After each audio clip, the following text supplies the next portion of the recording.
Folks at home, welcome back to the 5-acre pond build, and if you missed the previous videos in this series, I'll put a link down in the description below. But we finally finished up all the projects and we were able to turn the water on to start filling up the pond. So the first thing I want to do is show you how much water we got over the last week. And if you pay close attention to the two road beds, which look like islands, that's a good indicator of how much water we're getting. And our well is pumping out 100 gallons per minute, and I'm actually surprised at how much we filled the pond in just 1 week. And you can see now the road beds are finally covered.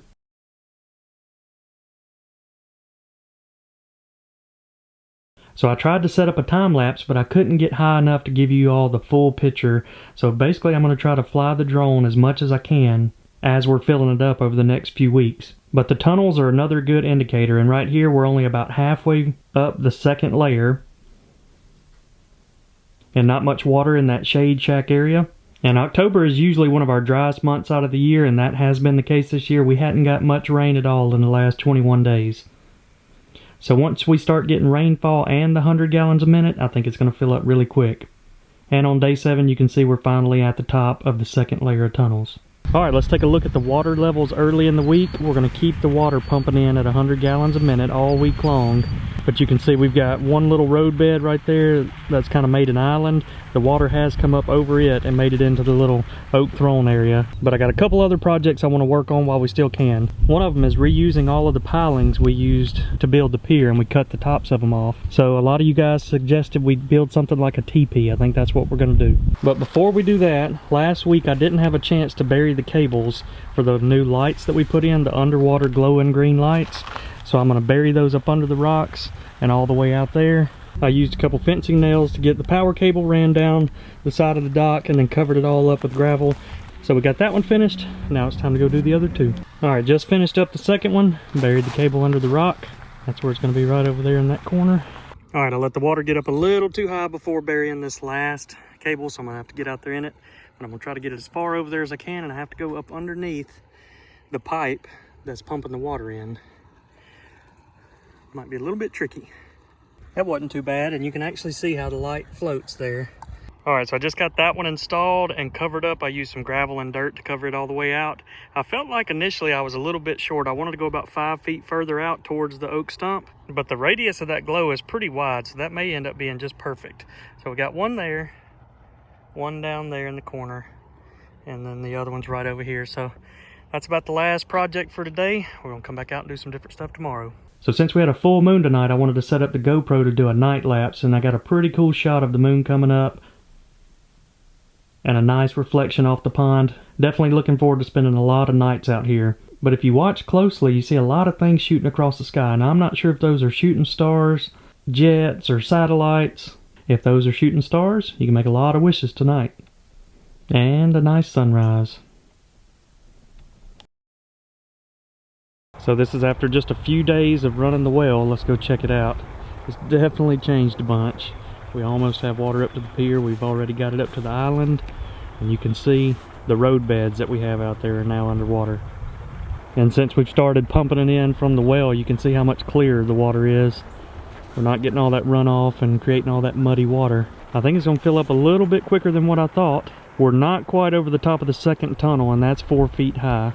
Alright folks, now it is time for the next project, and we are going to be installing some duck houses. Obviously one of them has to go out there on Alcatraz Island. That's one of the main reasons we built the island, was for some ducks and other animals. But I got these two, and these are more made for wood ducks. You can see it's got a small hole there, but the main thing I wanted to do is keep those owls out of the duck houses. So it gives them a little place to go in there and lay their eggs. I like how these even have the little latches you can use, and we got some duck bedding right there we're going to put down in the bottom of it, and I'm basically just going to mount them to these 4x4 posts. I think we'll put one on the island and then maybe one on that point right over there by Clyde's Cove. Alright, I got the post set, and I used the back side of the island because I wanted to leave plenty of room out in this area in case we decide to do some other projects here. But now we're just going to mount the duck box to the post. Alright, got the duck house mounted. Everything's nice and level. Added the bedding in there. Hopefully we'll have some ducks flying soon. So it only took the bluebirds a few hours to find the duck house. And I think it's safe to say if the ducks don't come in and use it, the bluebirds are going to be happy to call it home. That's pretty wild. That's a lot of bluebirds. And speaking of birds, check out who came and visited the pond again tonight.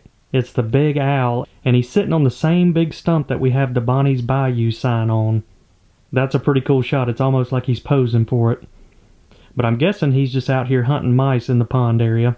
And now that the owl's showing up in every video, we're going to have to give him a name, so leave your comments down below on what we should name the owl. But the owl's not the only one that showed up last night. Bonnie's Bayou seems to be a pretty good hotspot for wildlife.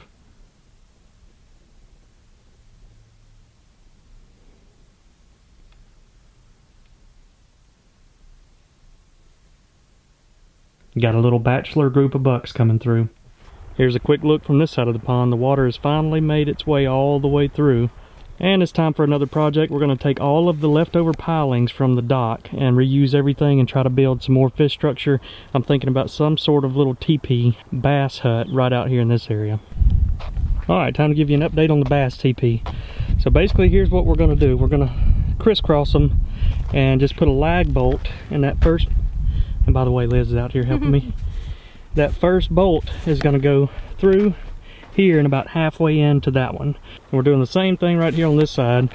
So you got this half bolted and that half bolted, and so far it seems pretty sturdy. So we're going to add a few more sections right here, and look at the shadow. Perfect bass teepee. You got to spoil your pet fish. And Liz just brought up that greenish tint to that watercolor. I'm pretty sure it gets all of that color out of the clay. Liz is a handy woman. She can do it all.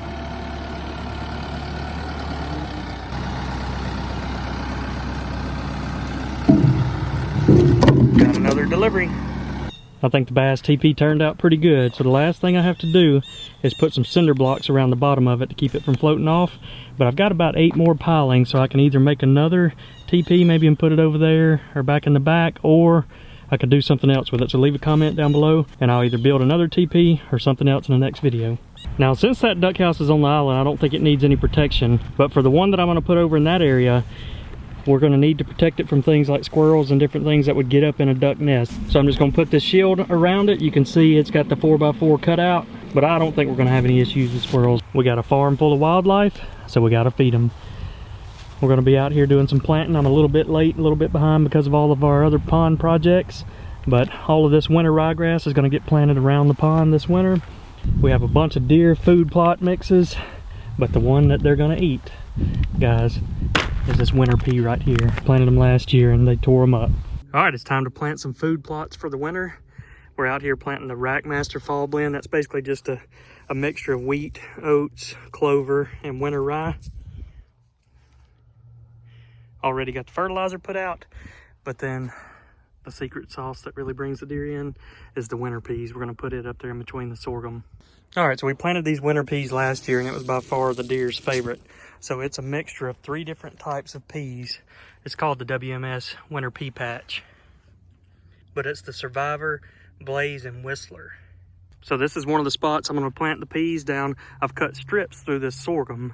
This sorghum will die off during the winter time, but the one thing I like about this area is it pulls the deer out of the woods and up here in the open, and I'm going to plant it right here around this pond dam because I've got cameras set up throughout that area. But the one bad part about the peas is once they eat them, they're gone. So they don't regrow, so I plant a lot of them. I got a lot of strips cut through here, and that sorghum kind of helps the deer feel a little bit protected, like they're not 100% out in the open. So we'll do this whole area with peas and then several strips that I've got cut through the sorghum. And I can guarantee you this winter, I'll get plenty of footage from them from that camera over there. All right, we've got about as much erosion protection as we're gonna get out of this brown top millet. It's died off, but luckily it stayed around long enough for the bahia to grow up. So I'm about to come through and cut all of this down. Now folks, this is one of those things you just have to see to believe it. While I'm out here cutting grass about 40 yards away from the duck house, a hawk comes down and is attacking them.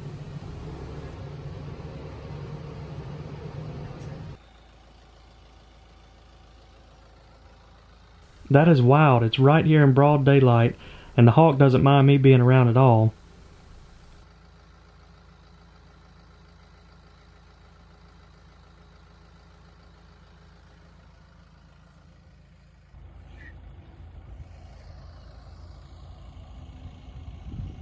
That is a big hawk, but I am surprised. that he was trying to attack them right here in broad daylight, especially with me on the tractor right here. Let's get a little closer look at him. I don't know if you guys could tell, but Bam Bam looked like he was bowing up on him. He had that chest poked out, giving him them flapping wings like he wasn't scared.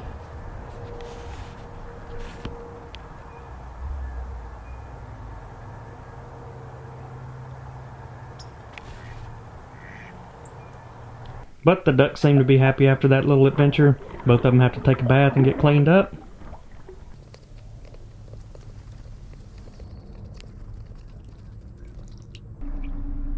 And like always, they gotta knock the camera over. And after all that commotion, they're gonna get some good sleep. So one of the predators I was worried about the most were raccoons trying to get in the duck pen, but if you can see here, they sit out in the peanut field every night and eat peanuts all night long.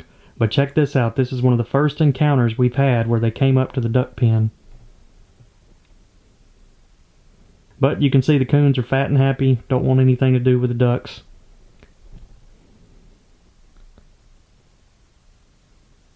And they're going to call it a night.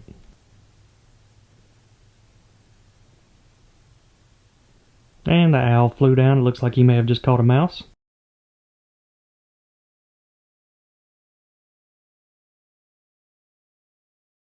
And this is another mystery animal. And in case you guys missed the last video, we had 2 mystery animals that we could not figure out what they were. So I asked all the people in the comments to let me know what they thought. The most popular answers were small gray foxes, weasels, ferrets, and then even some animals that aren't native to Alabama. But I got another video clip on one of my game cams that if it's the same animals, I think 100% it's small gray foxes. Let me know what you guys think.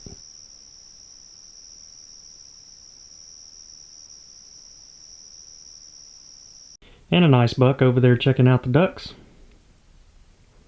So there's a lot of buck activity in this area. They're eating the peanuts. But I think something's going to spook these two. Yep, they got out of there. And speaking of foxes, we did have another fox come through to check out the ducks. I'm not sure if it was the same one or not. But they're sneaky little guys. Checked out the ducks. Didn't really do any harm, so happy to see the foxes around. And then one of the rarest sightings of all, a little baby Sarah. She's out there having fun with her little farm cat.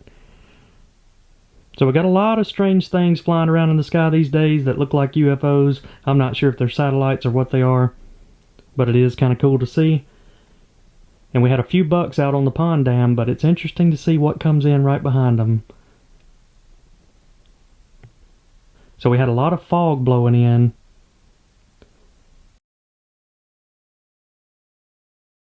And then the coyotes come around. I actually think the coyotes around here mostly hunt rabbits. We do have a lot of rabbits. And now it's time to feed the most aggressive bass on the planet, Mr. Moby.